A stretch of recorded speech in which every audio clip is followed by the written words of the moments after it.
Olá, amigos do Filosofia on Face, dando continuidade à programação da Filosofia na Quarentena, como um subprojeto dentro do projeto da página Filosofia on Face.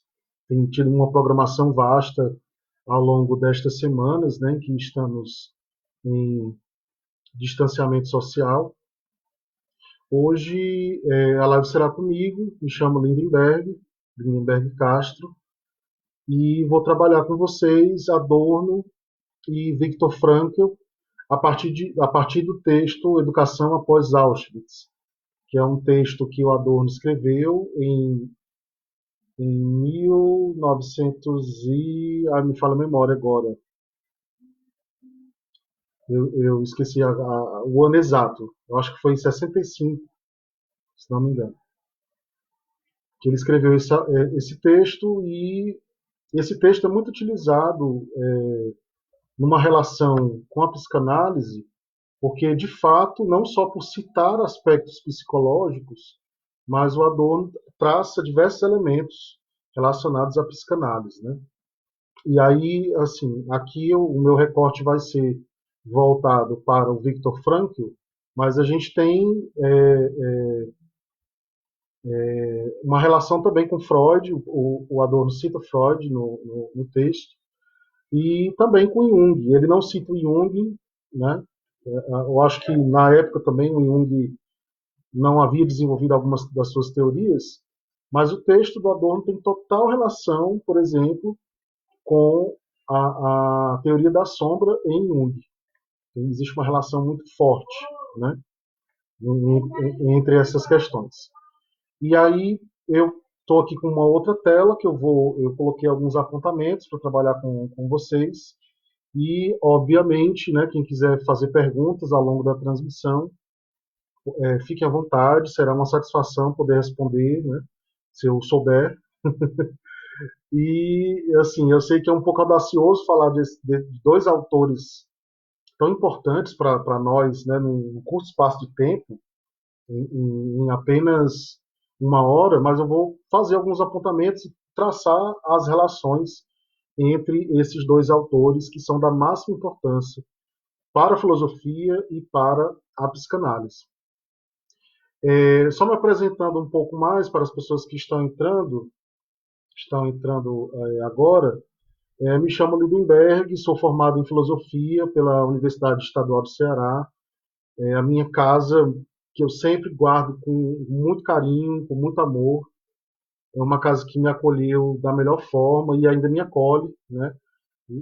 Professores fantásticos, professor Eliana, professor Emiliano, professor Estênio, enfim, todos os professores que dessa geração que nos formaram, né, da melhor forma, apesar de todos os desafios da universidade pública, né? E também sou psicanalista com especialização em saúde mental. Então, eu sempre faço essa relação entre filosofia e psicanálise devido a essas formações que eu tenho no sentido acadêmico. E esse texto do Adorno, especificamente, ele diz muito sobre a minha prática também como educador, porque eu sou também pedagogo e atuo profissionalmente, tanto como psicanalista, como também diretor de uma escola estadual, da rede estadual de ensino do Ceará, né? E é impossível não fazer as reflexões no âmbito educacional, as reflexões que o Adorno elenca no seu texto.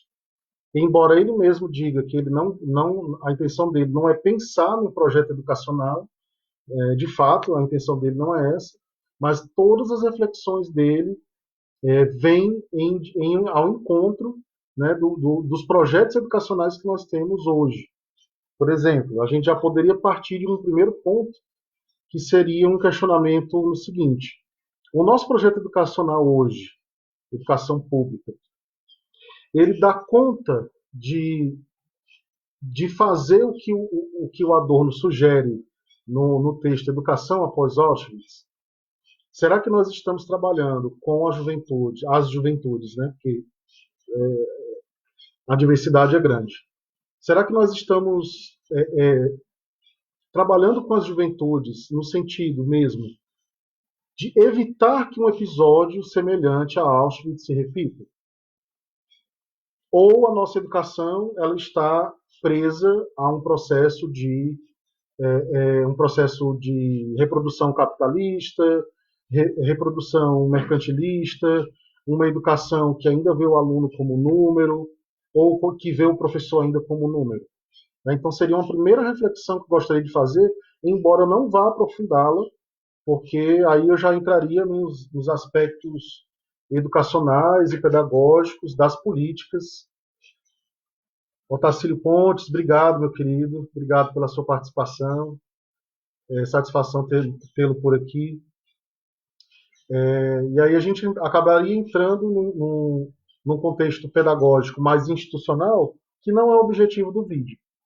Né? Mas eu, enquanto pedagogo, e também enquanto graduado em filosofia e formado em psicanálise, eu me faço esse questionamento sempre. Se nós estamos cumprindo um papel de evitar que a barbárie se repita, de evitar que os contextos sociais eclodam em processos anticivilizatórios, de modo que o projeto social se torne inviável mesmo que seja durante um curto espaço de tempo. Então é algo também para a gente, se tiverem outros professores assistindo, algo para a gente também conversar, até depois numa outra oportunidade com mais calma, né? E aí eu vou trabalhar alguns conceitos importantes. Eu queria começar com um pequeno trecho de um texto do Horkheimer, que o texto é A Presente Situação da Filosofia Social e as Tarefas de um Instituto de Pesquisa Social. O texto foi escrito em 1931 e olha que interessante as reflexões que ele nos traz. Pouco a pouco, as discussões sobre a sociedade se cristalizaram sempre mais claramente em torno de uma questão: o problema da conexão que existe entre a vida econômica da sociedade, o desenvolvimento psíquico dos indivíduos e as transformações que têm lugar nas esferas culturais em sentido estrito, às quais pertencem não somente os assim chamados conteúdos espirituais da ciência, da arte e da religião, mas também o direito, os costumes, a moda, a opinião pública, o esporte, as formas de divertimento e o estilo de vida. Esse texto, do ponto de vista histórico, ele é fundamental para a gente compreender o processo de fermentação, né, do ideário nazista, né, 2 anos antes de Hitler subir ao poder, já após a Primeira Guerra Mundial, a Primeira Grande Guerra, né, e o que estava sendo gestado na cultura alemã era um processo de discurso que a gente vê, inclusive hoje, aqui no Brasil, de um outro modo, né, mas a forma de operar, inclusive, parecida, com discursos de ódio, separatividade de classes, discursos que acusam determinados grupos sociais de perverterem a moral, os costumes, ou perverterem a própria ordem social. E aí uma Alemanha que havia sido arrasada, né, na Primeira Guerra, tinha muitos problemas econômicos, então ela saiu muito exaurida, né, da Primeira Guerra, e viu nos discursos nacionalistas a forma a gente pode dizer, a forma de se identificar com o que Adorno chama de compromisso com a autoridade. Então, as autoridades que assumiram um discurso politizado, denunciando, entre aspas, né, grupos sociais que estavam tomando a vida dos alemães, esse orgulho germânico fez com que houvesse um pacto entre as autoridades que falavam esses discursos e, sim, exatamente, o Leonardo perguntou, formado em psicanálise. Sim, psicanálise e especialização em saúde mental. Então, esse era o processo que estava sendo gestado na Alemanha dessa época. Né? O Adorno nasceu em 1903, e aí ele vai pegar também esse processo do que estava sendo gestado a partir dos discursos excessivamente nacionalistas e que encontraram um eco na população ou nas pessoas em geral, um eco que o Adorno chama de pacto de autoridade, né? Pacto com a autoridade, na verdade. Você se identifica com a autoridade para defender uma determinada ideia que lhe agrada, só que esse mesmo pacto lhe dá uma condição, em algum momento, lhe dá uma condição moral de meio que ter uma autorização de ação quando você se chama, quando você é chamado a ter que defender aquelas ideias ou aquela autoridade. Né? Então, seguindo aqui, o Adorno começa o texto com a seguinte frase: a exigência que Auschwitz não se repita é a primeira de todas da educação. Então ele coloca logo como uma premissa do texto e da sua ideia principal, né, essa questão de chamar a educação para esse contexto de evitar que um outro processo como Auschwitz possa se repetir.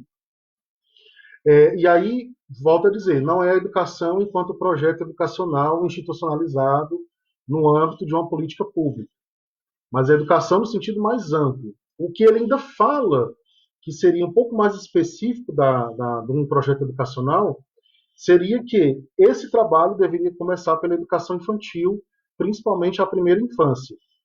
Mas ele também não detalha como fazer, ele não desenvolve um método pedagógico, porque não era esse o objetivo do texto dele naquele momento.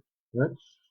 Mas, do ponto de vista da educação como um todo, a gente poderia pensar num conjunto de ações ao longo de toda a educação básica que ajudasse na compreensão do que foi o processo do nazismo, das movimentações sociais que estavam inseridas dentro do fomento do nazismo, né, para que os jovens, por exemplo, pudessem compreender o que acontece hoje no Brasil. A nossa situação política, ela tem também fermentado uma série de ideias separatistas, uma série de ideias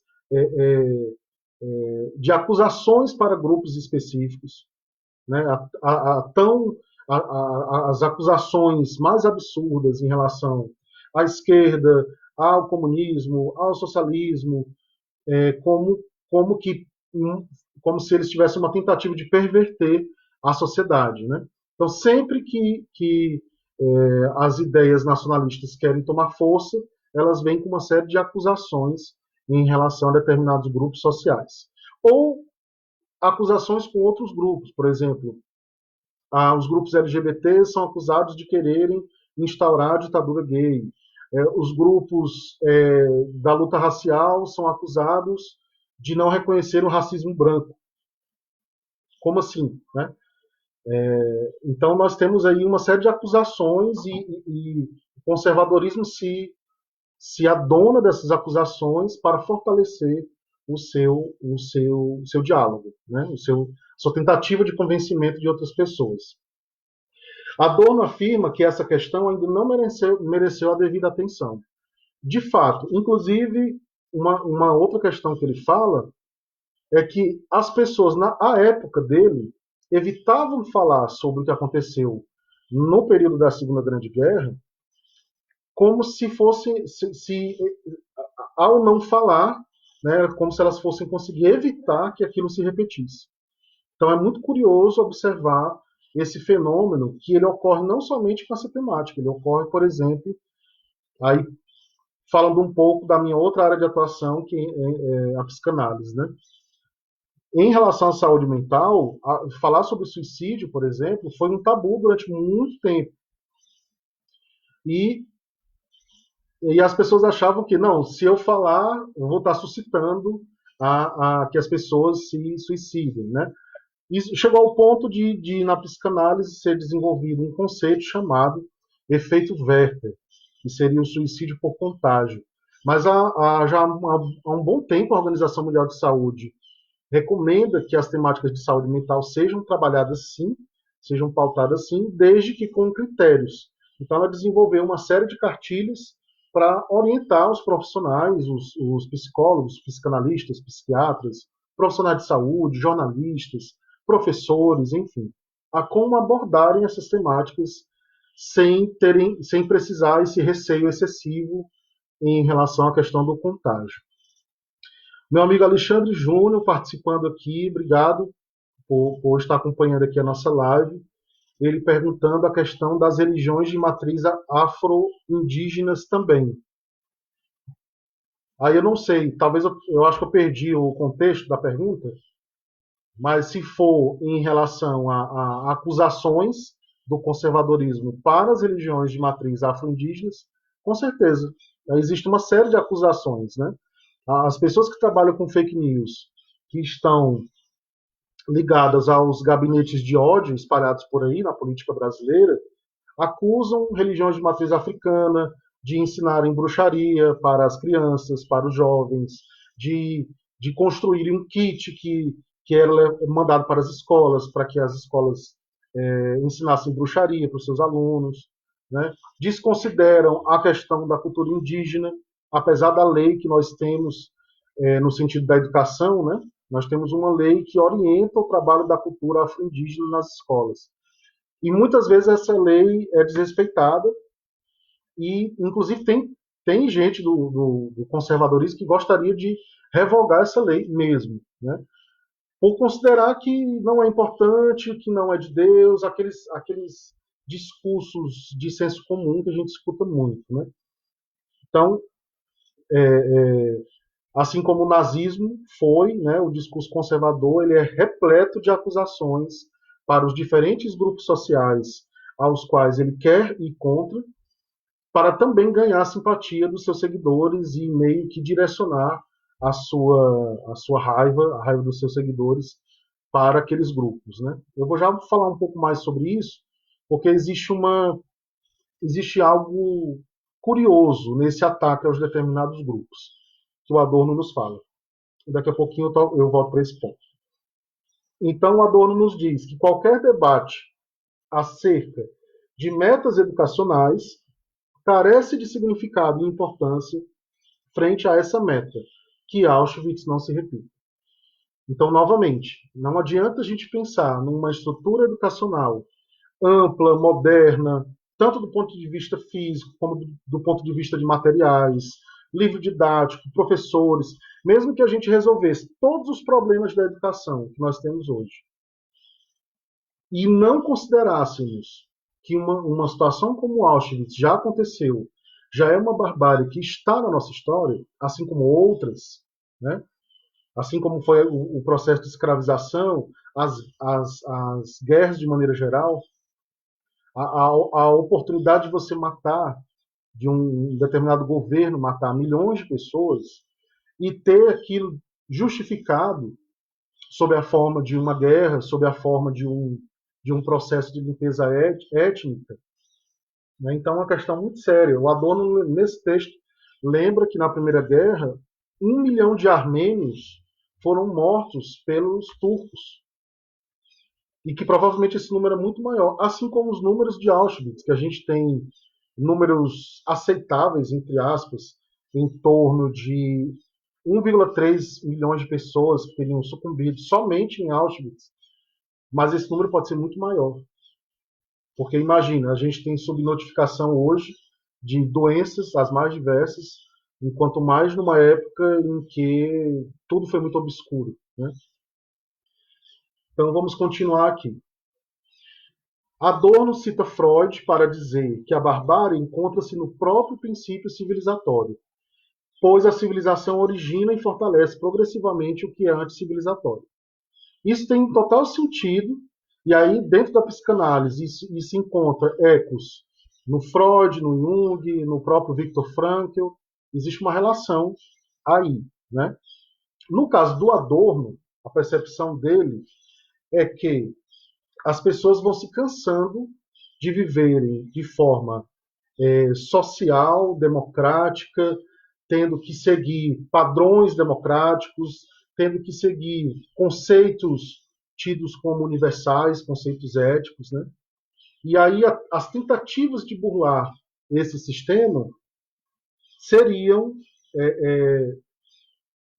em algum momento, eclodiriam em formas de revoltas diversas, que podem ser contextos políticos, que podem ser diversos contextos que estão inseridos aí nas relações sociais, né? Notadamente ocorre nos processos políticos, porque existe uma identificação com a autoridade, e essa identificação não é para o bem comum, é para o reforço da sua própria ideia, que você fez um pacto com aquela autoridade para que ela cumpra com o que você pensa e com o que você já imagina que deva acontecer, né?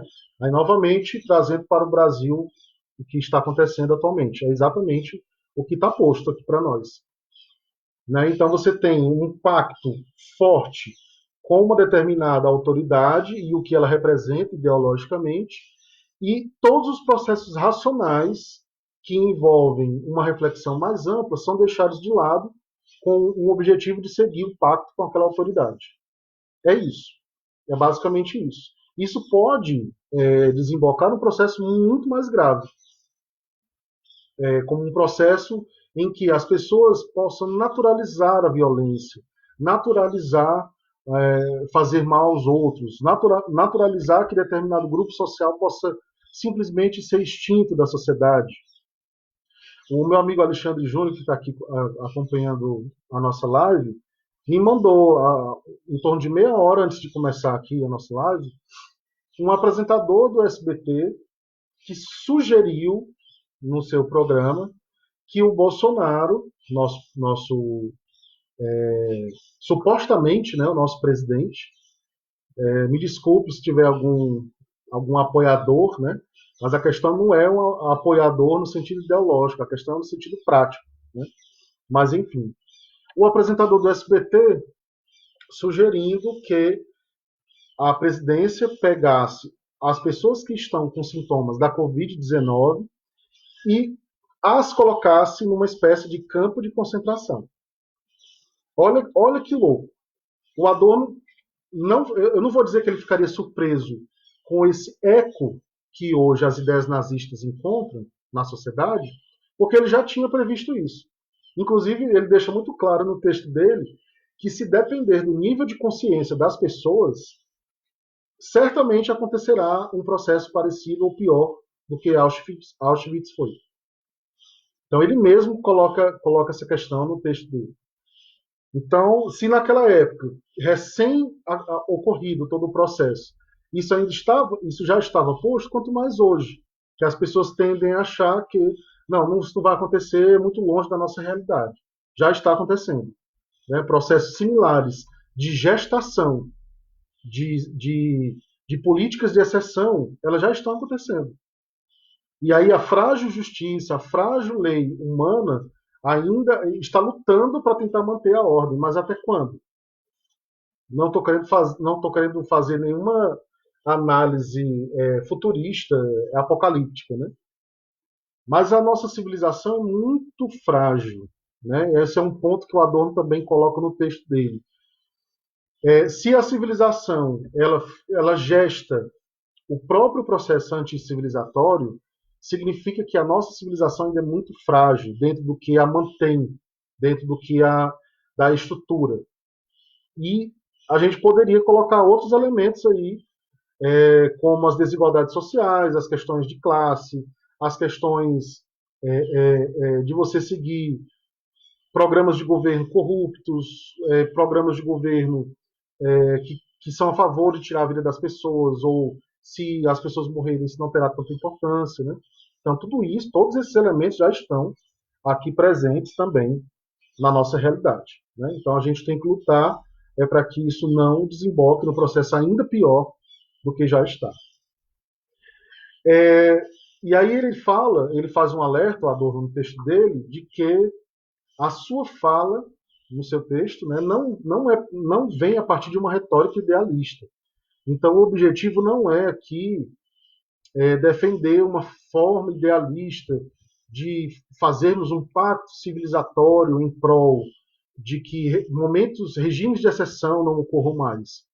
Inclusive, o Adorno ele vai até um pouco mais longe, porque ele nos diz que não adianta evocar para as pessoas compromissos universais, com uma ética universal. Não adianta. Ele diz que pessoas comuns, né, ele relata isso no texto, pessoas comuns na época do nazismo, aderiram de forma muito simples a toda a ideologia que estava presente e cumpriram com o seu papel. Ele dá um exemplo de um autor que relata que os carcereiros do seu campo de concentração eram pessoas do campo, pessoas simples, e que cumpriam com aquele papel de maltratar as pessoas que estavam nos campos de concentração. A Dilma Álvares nos diz: estou amando, sou aluna de filosofia. Seja bem-vinda, Dilma. Que bom que você está gostando. Se quiser também pode fazer alguma pergunta, tá bom? Seja bem-vinda. Então, essa identificação com os contextos sociais diversos desses discursos que tendem a ser discursos de exceção com supostos objetivos universais. Esse é outro alerta que o Adorno faz. Esse pacto com a autoridade que o discurso conservador faz, ele diz que o pacto é para algo melhor no contexto amplo. É para algo que seja universalmente melhor para aquele determinado país, aquele determinado contexto social. Mas isso é uma grande falácia, que na verdade esse pacto ele só dura para os interesses daquela autoridade ou daquele grupo que representa a autoridade. Ele não está preocupado com o todo da sociedade. Até porque se ele ataca e acusa grupos sociais diversos, ele não está preocupado com a sociedade como um todo, né? A estrutura básica da sociedade e os seus membros são os responsáveis pela ascendência do nazismo. Olha que interessante, né? Exatamente esse ponto que eu estava aqui abordando. A relação dos indivíduos com os discursos que são perpetrados na sociedade. E aí surge esse pacto com a autoridade como uma identificação ideológica, mas como uma identificação de uma pessoa que vai concretizar aquilo que eu concordo, aquilo que eu penso, aquilo que eu gostaria que ocorresse, né?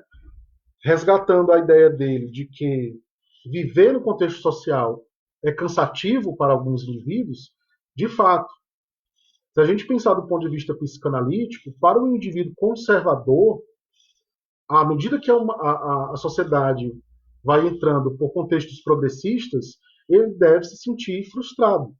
E isso também tem uma implicação psicanalítica de a frustração é um tempero de processos de adoecimento individual e também coletivo. E aí a gente pode também trazer o Jung para essa nossa conversa através da teoria da sombra, né? A teoria da sombra nos fala sobre os processos internos da nossa personalidade, que normalmente a gente tenta esconder do máximo possível de pessoas, que são aqueles aspectos mais sombrios, mais negativos, entre aspas, né?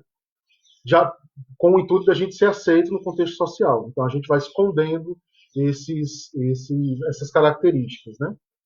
Quando essas características não são trabalhadas, a gente pode adoecer de N formas. Uma forma é através da própria ansiedade, da própria depressão ou outros transtornos relacionados à saúde mental. No contexto mais extremo, a sombra, né, que o Jung chama, ela pode se projetar na vida social. E aí vem irritabilidade, violência, incompreensão, falta de respeito em relação às pessoas. E no sentido ainda mais amplo, ela pode se projetar em forma de assassinato, de crimes, enfim. E aí o Jung ele amplia a sua teoria da sombra no sentido também social. Então ele faz um alerta de que essa sombra coletiva ela também é gestada por grupos que se reúnem por afinidade de processos de frustração.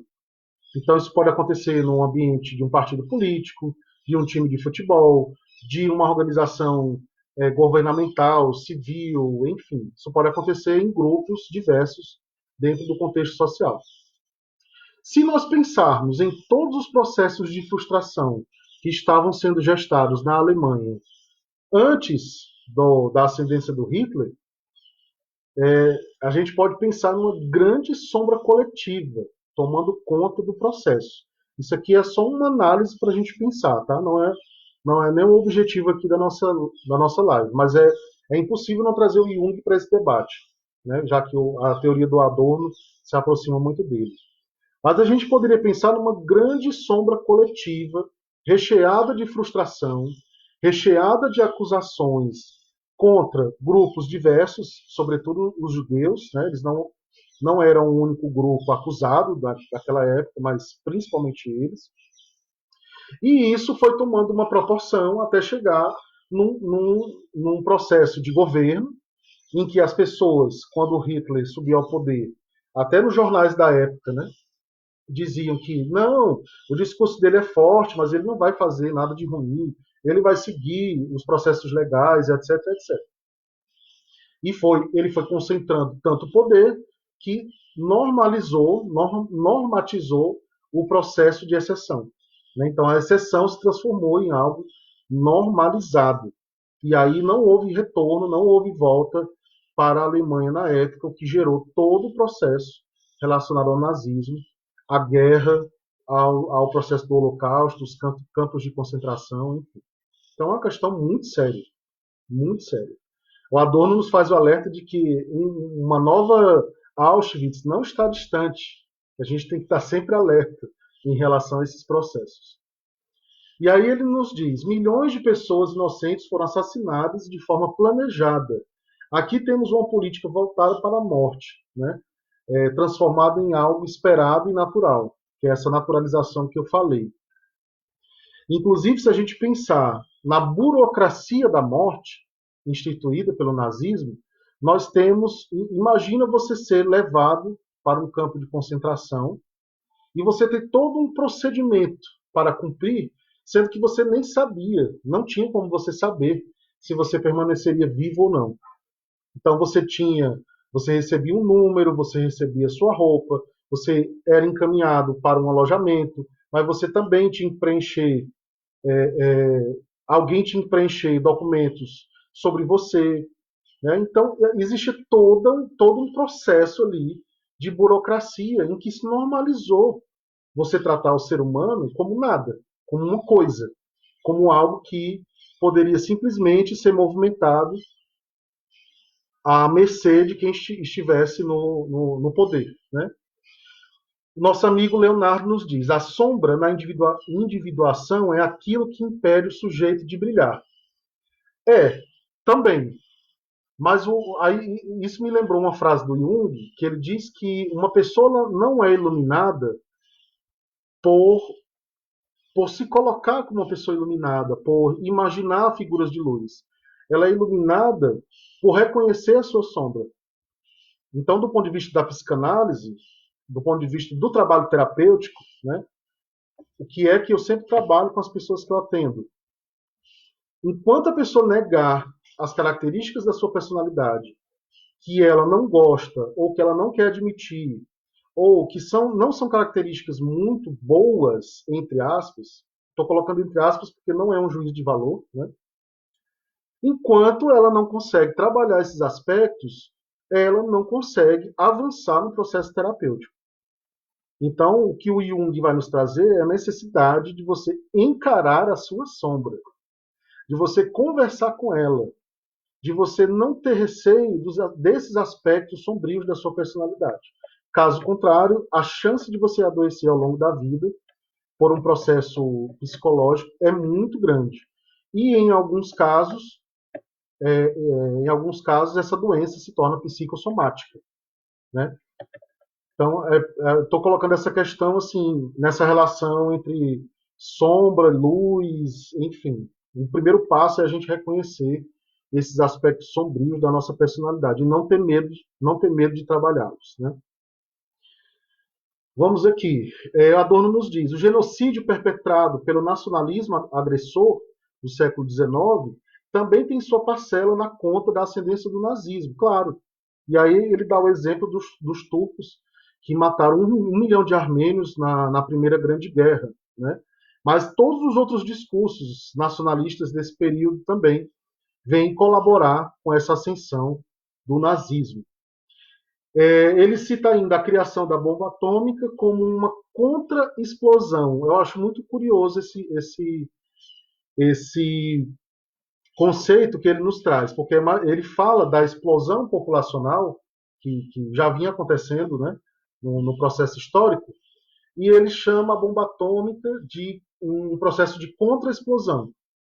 É como se fosse assim: a bomba atômica pode ser utilizada em momentos de exceção para justificar uma guerra, como efetivamente foi, mas também para realizar uma limpeza em relação à quantidade de pessoas que existem no mundo. Né? Então, esses elementos, quando ele nos fala desse ponto, ele também está apontando para a gente. Só tomar aqui um pouquinho d'água. Ele também está apontando para a gente quais são os elementos anticivilizatórios que a civilização cria. Então, são as bombas, são os discursos preconceituosos, são os discursos xenófobos, é, são todas as políticas que ignoram completamente a vida das pessoas, que apenas apoiam determinados grupos sociais. Tudo isso é um processo anticivilizatório dentro da civilização e que ocorre de forma normalizada, né? E que nós, enquanto indivíduos, temos pouco poder individualmente de reação frente a esse cenário. Então, um dos pontos que o Adorno vai colocar em relação a uma das formas de evitar que Auschwitz se repita é o que ele chama de autonomia, autodeterminação. Então, não seguir, não fazer os processos de pacto com a autoridade para defender discursos que nós não sabemos onde esses discursos vão nos levar.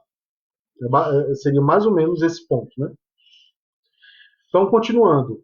Como hoje em dia é extremamente limitada a possibilidade de mudar os pressupostos objetivos, isto é, sociais e políticos, que geram tais acontecimentos, como o de Auschwitz, as tentativas de se contrapor à repetição de Auschwitz são impelidas necessariamente para o lado subjetivo. Então, de fato, por isso que ele traz processos educacionais, embora não detalhando que processos seriam esses, né, apenas indicando a primeira infância como esse trabalho de base de para que evitar que Auschwitz se repita. E aí ele coloca, por exemplo, aí novamente, né, ressaltando o que ele diz da necessidade da ilusão de se pensar um pacto civilizatório com ideias universais. O que poderia ajudar, segundo ele, seria um processo básico até de se falar da necessidade da gente evitar comportamentos genocidas, criminosos, sádicos, enfim, mas que é preciso ir um pouco mais além. É quando ele chega nessa reflexão do pacto com a autoridade para questionar os discursos de autoridade que nós seguimos para a gente se identifica, né? Com isto, refiro-me, sobretudo, também à psicologia das pessoas que fazem esse tipo de coisa. Aí, novamente, a relação direta que ele faz com os processos psicológicos, né? De modo a que a gente poderia se questionar como é a psique de uma pessoa que concorda com o que aconteceu em Auschwitz? Como é a psique de uma pessoa, um apresentador de TV, que, em plena crise da Covid-19, nos diz que as pessoas com sintomas da doença deveriam ser relegadas a um campo de concentração para proteger as outras pessoas. Né? Então, é uma pergunta muito complexa, como é que funciona a psique de uma pessoa nesse nível. Né? Mas tem um eco gigantesco aqui com esses conceitos que o Adorno nos traz em relação às pessoas que se identificam com o discurso e passam a defendê-lo. De modo que é provável que num processo de afunilamento anticivilizatório, ao ponto de chegar em algo parecido com o que aconteceu nos campos de concentração nazistas, isso aconteceria, as pessoas teriam pessoas para defender o processo, para justificar o processo. Afinal de contas, nós já temos, né, esses discursos aí nos contextos da mídia em relação a empresários que dizem que, se morrerem 7 mil pessoas no total, isso não é problemático. Então você novamente está colocando a vida humana como uma coisa, como algo que pode ser descartado, desde que o bem maior do todo continue firme e forte. A estrutura injusta da sociedade, desde que ela permaneça, né? Os processos liberais, o capitalismo mesmo com suas crises. Então, mantendo tudo isso, 7 mil pessoas que morrem através de uma doença não é problemático. Então, esse é o tipo de discurso que nós estamos vendo, né, e sendo defendido por muita gente. Não é defendido apenas pelos grandes empresários, não, é defendido por muita gente. É preciso reconhecer os mecanismos que tornam as pessoas capazes de cometer tais atos, os atos de defender e acionar determinados discursos preconceituosos dentro do contexto social. Né? É preciso identificar quais são os mecanismos que fazem com que uma pessoa defenda esse tipo de discurso. É preciso revelar tais mecanismos a eles próprios, levar essa reflexão para eles, né? Procurando impedir que se tornem novamente capazes de tais atos, na medida em que se desperta uma consciência geral acerca desses mecanismos. Então, aqui são dois contextos muito interessantes para nós, tanto do ponto de vista filosófico como do ponto de vista psicanalítico.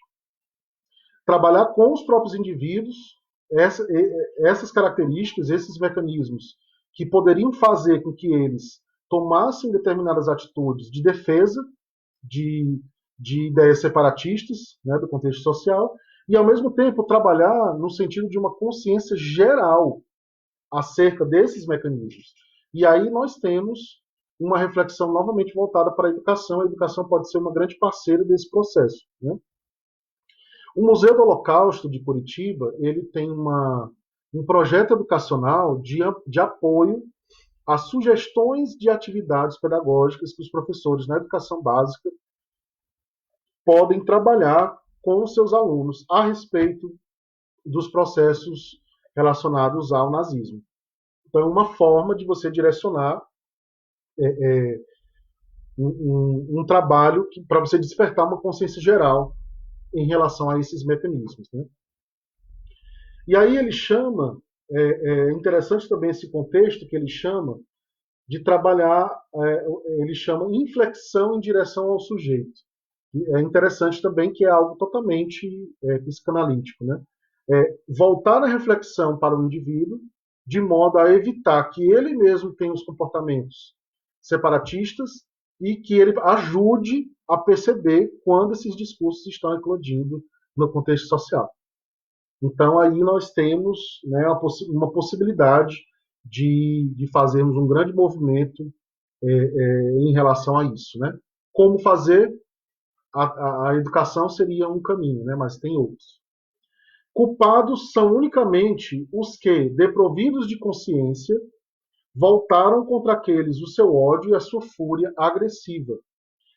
É necessário contrapor-se a uma tal ausência de consciência. É preciso evitar que as pessoas golpeiem para os lados sem refletir a respeito de si próprias. Então, a relação, né, do indivíduo com o meio em que está inserido e ela perceber esses movimentos de discursos de ódio e de não perder a reflexão sobre elas mesmas. Né? Gente, já estou com 44 minutos, como assim? Vou aqui passar um pouquinho, porque ainda tenho que comentar algumas questões relacionadas ao Viktor Frankl. A educação tem sentido unicamente como educação dirigida a uma autorreflexão crítica. Aí, novamente, independente do projeto educacional que você desenvolva, da política de educação pública, enfim, da opção pelos livros, a construção dos materiais, independente de tudo isso, a educação ela só tem sentido quando dirigida a uma autorreflexão crítica, de modo que o indivíduo possa olhar para si, mas também olhar para os contextos sociais em que ele está inserido. Né? É possível falar da claustrofobia das pessoas no mundo administrado, um sentimento de encontrar-se enclausurado numa situação cada vez mais socializada, que é aquele ponto que eu falei que viver com os valores democráticos não é fácil. E as mentes conservadoras vão se cansando, vai sendo maturado um processo nelas para que, numa situação em que elas possam se manifestar, essa, essa manifestação ocorrerá. Então, a gente também vê esse processo acontecendo no Brasil de forma muito clara, muito precisa da situação política e social geral que a gente está vivendo. Né? E aí, olha que interessante, um esquema sempre confirmado na história das perseguições é o de que a violência contra os fracos se dirige principalmente contra os que são considerados socialmente fracos. E, ao mesmo tempo, seja isto verdade ou não, ele diz, né, aqueles que são felizes. Então, olha que interessante, o sentimento, às vezes, a percepção da liberdade do outro, às vezes também incomoda aquela mente conservadora. Então, se você está observando um grupo, vamos aqui colocar como exemplo os grupos LGBTs, né? Você está vendo um grupo que não tem medo de amar quem quer que seja, de defender as políticas públicas que lhe atendam, de lutar por direitos, de ter orgulho das suas orientações sexuais, das suas vivências de maneira geral, né? Isso incomoda as mentes que são mais conservadoras. Então, como os processos democráticos foram que fizeram eclodir as características dos grupos considerados minoritários, as mentes conservadoras reagem, se não imediatamente, elas vão maturando aquela reação até encontrarem uma situação política e social mais favorável para que elas se manifestem. Né? Então, o Bolsonaro jamais conseguiria ter sido eleito sem um eco com o seu eleitorado em relação aos contextos de ideias preconceituosas e separatistas. Né? A gente tem, obviamente, o antipetismo como um processo que foi fundamental nisso, né? Nesse desvio abrupto, né? Para um conservadorismo mais amplo, mas também existem processos de identificação que estão previstos aqui na lógica que o Adorno nos propõe e que estão previstos nas diversas escolas psicanalíticas também. Né? Então, é algo para a gente também pensar. As frustrações, olha que interessante, alimentam as crises sociais e de valores, e as alternativas de genocídio ou de incômodo, quando determinados grupos sociais, historicamente, conseguem alguns direitos. Né? Então, nós temos no Brasil o curioso caso das pessoas que se incomodam profundamente quando determinados grupos sociais conseguem algum direito. Normalmente são grupos sociais historicamente não reconhecidos, historicamente explorados, mas ganhou um direito, algo para tentar fazer uma reparação histórica, já vem um monte de gente dizendo que aquilo é injusto, que não deveria ter cota, que não deveria ter auxílio, que não deveria ter bolsa.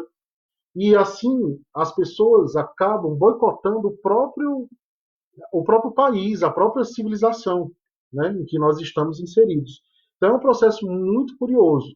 Mas ele faz a relação com a frustração e na psicanálise isso é amplamente estudado. Então, sabe aquelas situações de você ver pessoas contra a escola pública, pessoas contra a universidade pública, mas nunca estudaram em uma.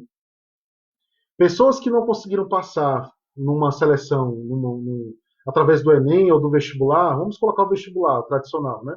Pessoas que não conseguem passar no vestibular numa colocação absurda, mas que se incomodam com aquele cotista que entrou pelo sistema de cotas. Mesmo que não tivesse o cotista, muitas vezes ela não passaria, mas ela precisa reclamar para compensar a sua frustração. Né? Então você tem N exemplos do que acontece aí nos contextos sociais em que a frustração das pessoas ela vai se juntando ao ponto de colocar grupos sociais na berlinda e até mesmo naturalizar a morte, naturalizar a violência, naturalizar situações extremamente injustas, como as que a gente enfrenta em relação aqui ao nosso país. Né? Na última análise da ONU, o Brasil recebeu mais de 240 recomendações relacionadas a direitos humanos, de violações de direitos humanos. Nós somos um dos países com maiores taxas de feminicídio. Nós somos um dos países que mais mata LGBTs no mundo. E essa realidade simplesmente não incomoda a boa parte das pessoas. É como se nada estivesse acontecendo, né? Então é preocupante, porque eu até coloquei aqui como pergunta, mas assim, se um grupo social, eu sempre faço essa pergunta quando eu trabalho Adorno na psicanálise, se um grupo social sumisse da sociedade e esse grupo social fosse aquele que você não gosta ou não se identifica, estaria tudo bem para você?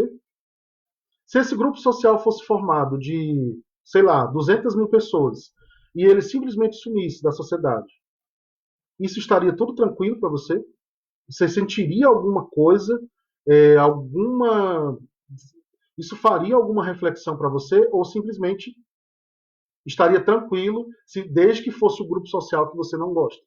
Então, isso é uma questão muito séria, né? Eu costumo dizer que se você concorda que um grupo social precisa desaparecer da sociedade, você está bem doente do ponto de vista da psicanálise, né? Então, é uma questão muito séria. Rogério Del Vecchio. O ensino no Brasil é chato. Deve ser a metodologia, né, não desperta interesse e quase sem nenhum senso crítico. O bolsonarismo pegou muita carona nisso. A educação oriunda de internet e fake news. Claro, isso também está, está inserido nesse processo, com certeza. Né? As fragilidades do sistema educacional, elas expõem a possibilidade de nós sermos governados por uma pessoa que diz que algumas milhares de mortes não serão problema em relação ao coronavírus, que apenas 4% vão morrer. Então não tem problema.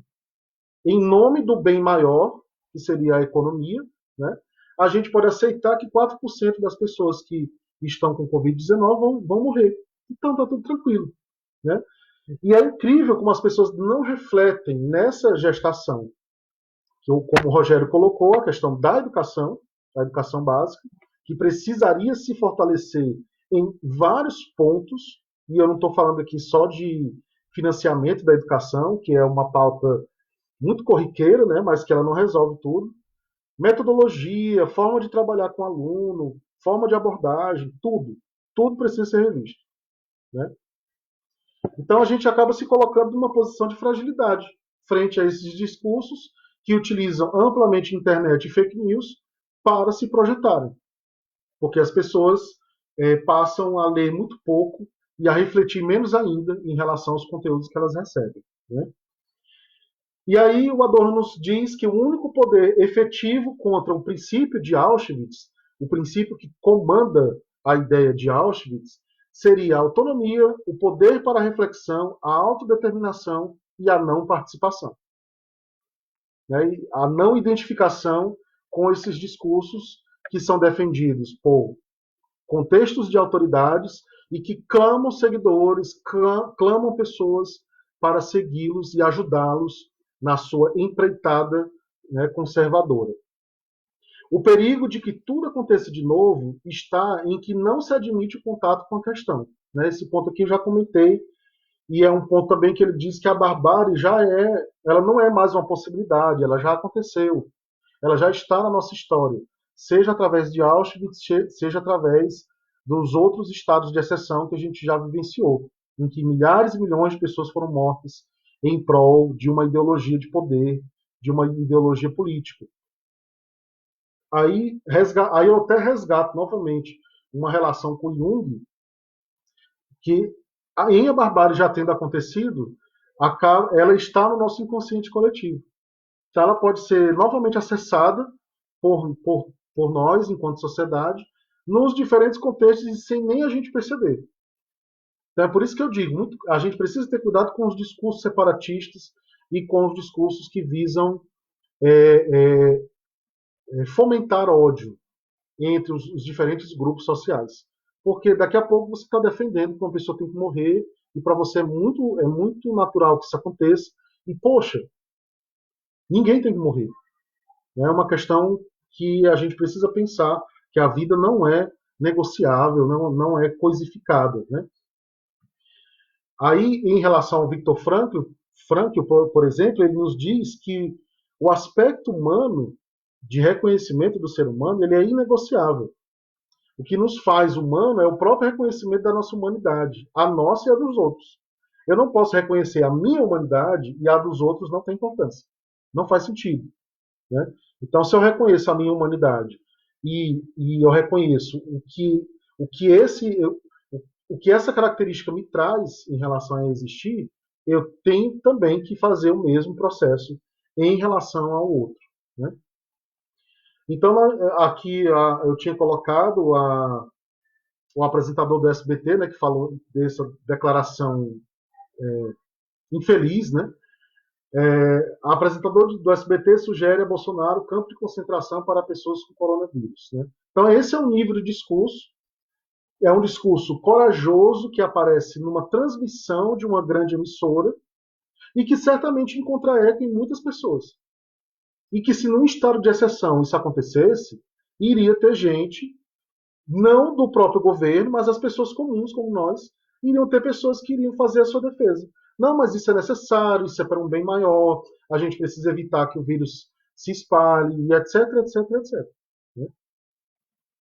Então, eu sempre gosto de relembrar, para que a gente entenda a importância histórica de Auschwitz, ou do Holocausto como um todo, né? A grandiosidade que foi, não só pelas mortes, mas pela sua complexidade, né, da burocracia voltada para a morte. Aí eu até destaquei aqui algumas coisas bizarras que a gente vê nos relatos históricos, né? Mulheres grávidas sendo jogadas em fornos. Livros foram confeccionados com pele humana, extraída das pessoas mortas. Grandes empresas capitalistas que hoje muitos de nós consumimos, elas ajudaram nos processos relacionados ao nazismo. A Siemens, por exemplo, foi ela que sugeriu o uso de gás. Quem produziu gás para ser usado nas câmaras? A Bayer. A Fanta surgiu a partir da impossibilidade de exportar os ingredientes para fazer a Coca-Cola, né? Já que a Alemanha e os Estados Unidos estavam, né, de lados opostos naquele período. Né? Então foi criada a Fanta nesse processo. Então nós temos Ford, nós temos BMW, nós temos a IBM. Todas essas empresas utilizaram o trabalho escravo das pessoas que estavam aprisionadas nos campos de concentração. Trabalho escravo para produzir o que elas gostariam de produzir. E ajudaram de forma direta.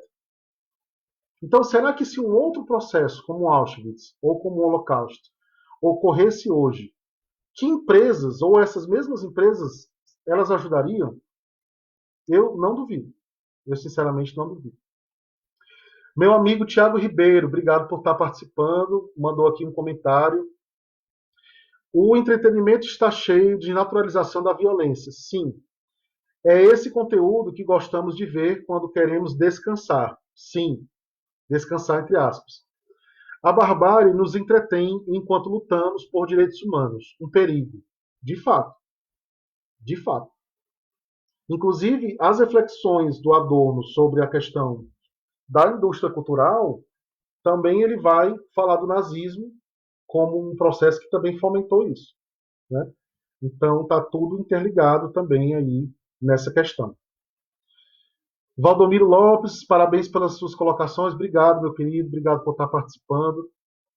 A gente está completando agora 1 hora. Tá? Eu vou continuar ainda comentando e respondendo quem quiser mandar alguma questão. E vou tirar uns minutinhos para falar um pouco do Viktor Frankl, que eu já imaginava que eu fosse ficar com menos tempo para falar sobre ele. E não tem problema, porque não daria para falar também muita coisa, que a obra dele é gigantesca, assim como a obra do Adorno. Né? O Viktor Frankl foi, em 1942, ele foi capturado junto com a sua família, foi levado para os campos de concentração alemães, e o destino final dele foi o campo de Auschwitz, um dos campos de Auschwitz. Né? E ele foi separado da sua família. Em 1945, ele foi libertado do campo de concentração, mas descobriu que a sua família toda, infelizmente, havia falecido, inclusive a sua esposa grávida, né? Então foi algo assim, imagina, você passar por isso, você está libertado, você está liberto agora, mas ninguém da sua família pode estar mais com você devido a todo o processo que ocorreu, né? Mas aí, ele, em 1946, portanto, um ano depois apenas, escreveu a sua obra mais famosa, que é O Sentido da Vida, um psicólogo no campo de concentração, em que ele divide a obra em três. A primeira parte é para ele compartilhar conosco todas as situações, ou as principais situações, que ele vivenciou dentro dos campos de concentração. Então, tem muita gente que começa a ler essa obra e na primeira parte não consegue. Pula para a segunda e depois para a terceira. Porque é muito forte. E a forma como ele escreve nos envolve, nos ambienta em relação. É como se a gente estivesse vendo toda a cena do que ele está vivenciando, do que ele vivenciou lá no campo de concentração, né? Em 1959, essa obra foi traduzida para o inglês e, desde então, uma das obras mais lidas ao longo da história de lá para cá, né? Ele fundou a logoterapia, que é uma das escolas vienenses da psicanálise, e a logoterapia tem como base a construção do sentido de vida das pessoas, né? Trazendo um elemento humanista para a psicanálise e para a psiquiatria. Então, ele desenvolveu essa perspectiva da logoterapia, que ainda no Brasil, infelizmente, não é tão estudada, né? Ele em si não é tão estudado como Freud e como Jung, mas ele tem uma contribuição de tornar o processo terapêutico da psiquiatria e da psicanálise mais humanista, ajudando as pessoas a construir sentidos de vida, né? E aí eu quero debater um pouco esse ponto do ponto de vista filosófico no sentido do seguinte: a gente pode questionar filosoficamente essa situação de construção de sentidos. Como é que eu vou compartilhar uma experiência de um campo de concentração e transformar isso numa escola terapêutica para ajudar as pessoas, né? Parece algo filosoficamente difícil de encaixar. Mas se a gente pensar nos contextos existenciais das pessoas nas diversas situações que todos nós passamos, isso não é algo difícil de fazer. Na verdade, hoje, do ponto de vista psicanalítico, a gente precisa ajudar cada vez mais as pessoas em relação ao seu sentido de vida, o sentido individual e o sentido coletivo. E isso tem uma relação direta com o que o Adorno nos diz em relação a mapear os mecanismos de violência que estão presentes na sociedade e trazer a reflexão para o indivíduo, mas também para que ele olhe para o contexto social e perceba esses discursos violentos sendo multiplicados no ambiente social, né? Então, esse foi a grande contribuição do Frankl nesse sentido. E aí, a partir da reflexão dele, do Adorno, né, eu deixo três perguntinhas aqui que eu já fiz, mas agora eu vou fazer de forma mais direcionada, né? Com o que nos importamos em relação aos contextos sociais? No campo social, o que é que chama a nossa atenção? Será que a gente consegue ter uma visão ampla dos contextos sociais? E se nós consideramos as injustiças sociais como algo normal? Então, tanto do ponto de vista filosófico como do ponto de vista psicanalítico, considerar as injustiças sociais como normais, isso é extremamente problemático em relação à construção de sentido da nossa existência. E aí algumas questões que ele traz aqui para a gente, como algumas reflexões que eu vou compartilhar muito brevemente com vocês. Situações que ele vivenciou e observou no campo de concentração em Auschwitz. As pessoas se perguntando, por que eu? Qual o motivo desse sofrimento? Claro, não tem como não se perguntar isso, né?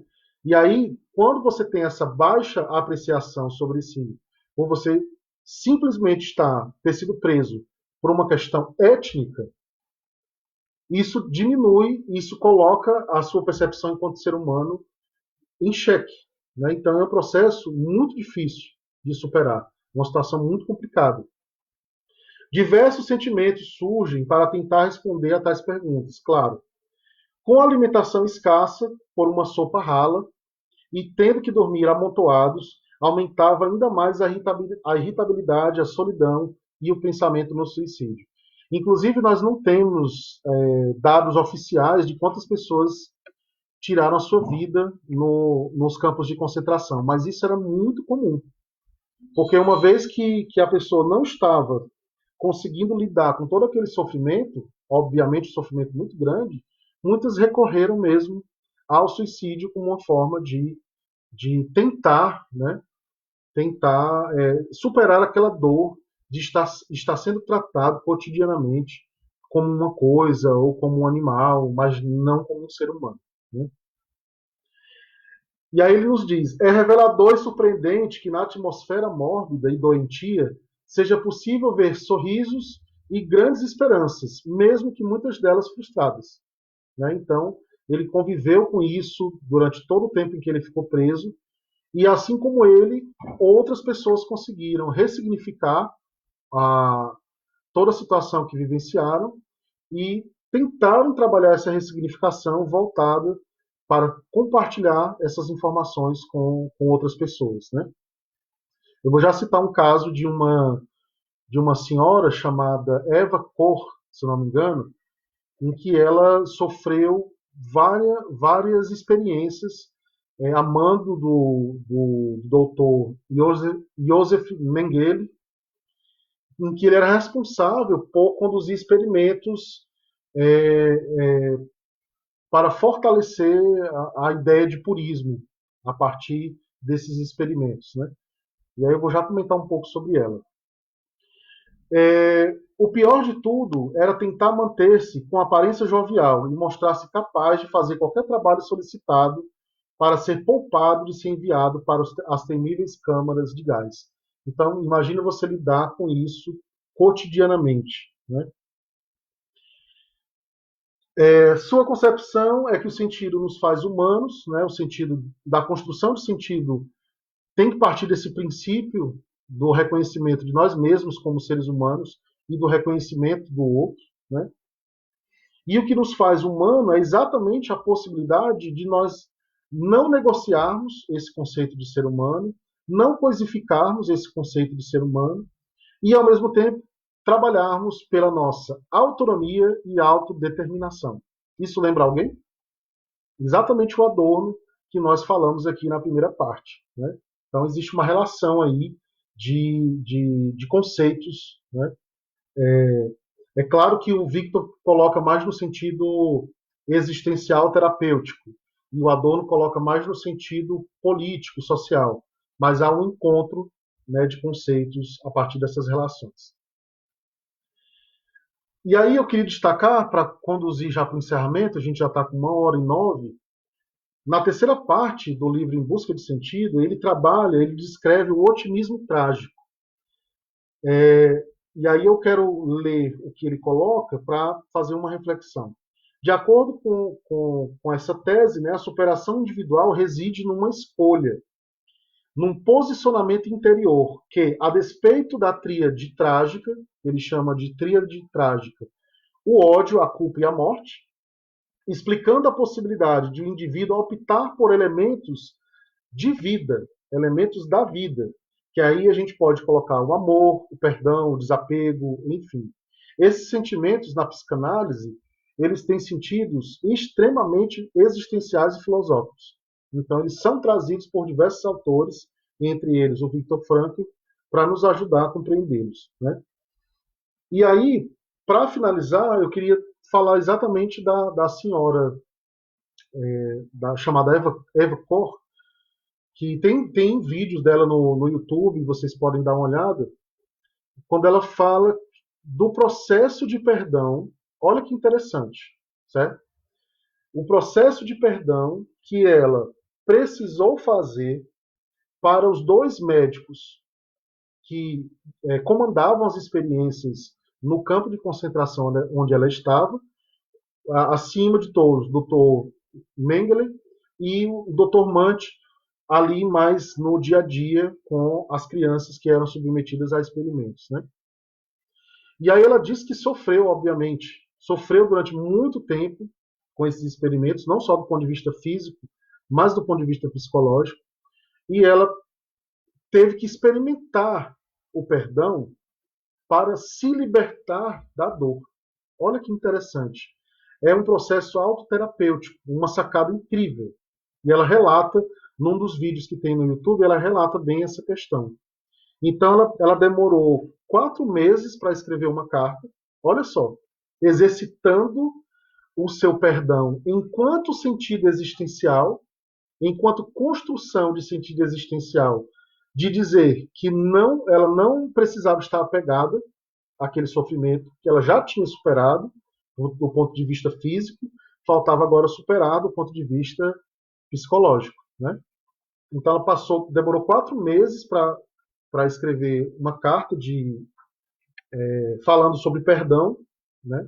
Ela conseguiu encontrar com o Dr. Munt, que estava lá no campo de concentração dela.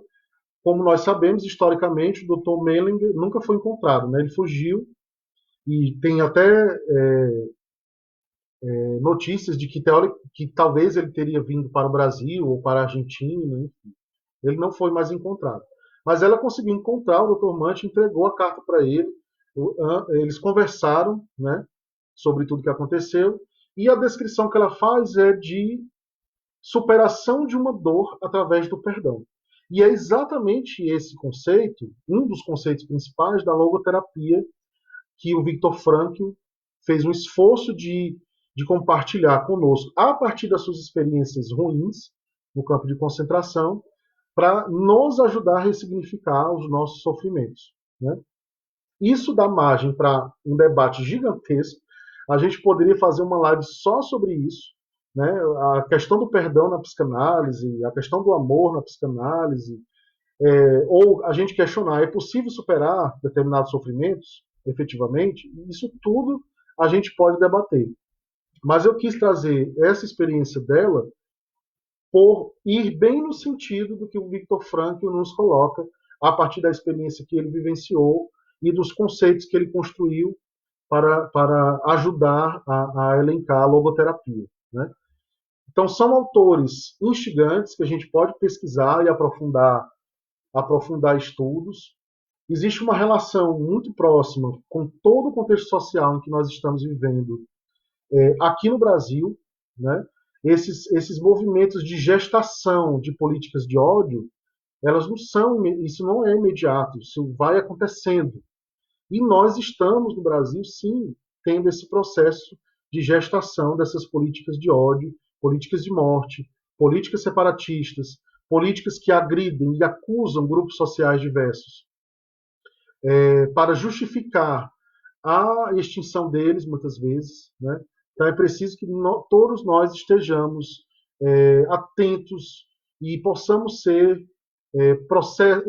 ter processos conscientes de defesa de ideias contrárias. Precisamos defender mais do que nunca as ideias progressistas. Precisamos defender mais do que nunca ideias de amparo aos grupos sociais e não reforçando essas políticas de morte. Para finalizar, a nossa amiga Dilma aqui comentou sobre a fala do Tiago, né? O Tiago falou da questão dos direitos humanos e a gente se divertir com a questão da violência, né?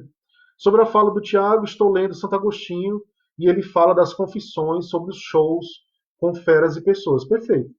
É exatamente isso. A relação está perfeitamente posta. Gente, é isso. Estamos com 1h15. Peço mil perdões por ter passado um pouco mais. Assim, normalmente as lives têm sido de 1 hora, né? Eu gostaria de ter falado muito mais coisas sobre o Adorno, sobre o Viktor Frankl. Não deu tempo, mas quem sabe depois a gente retorna aqui no Filosofia on Face. Vou falar com o Emiliano depois, né? Se tiverem gostado, obviamente, né? Talvez eu volte.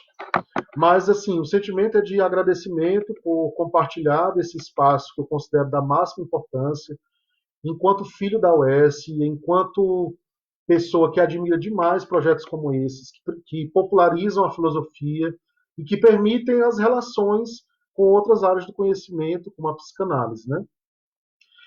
E para terminar, assim, façamos. Vou trazer uma outra autora que tem muita relação com a psicanálise, que é a Judith Butler. E no livro dela, Quadros de Guerra, ela faz uma reflexão sobre como os diversos grupos sociais estão é, é dado para eles os contextos de cidadania, de direitos, e ora isso é retirado. Ora é dado e ora é retirado. Né?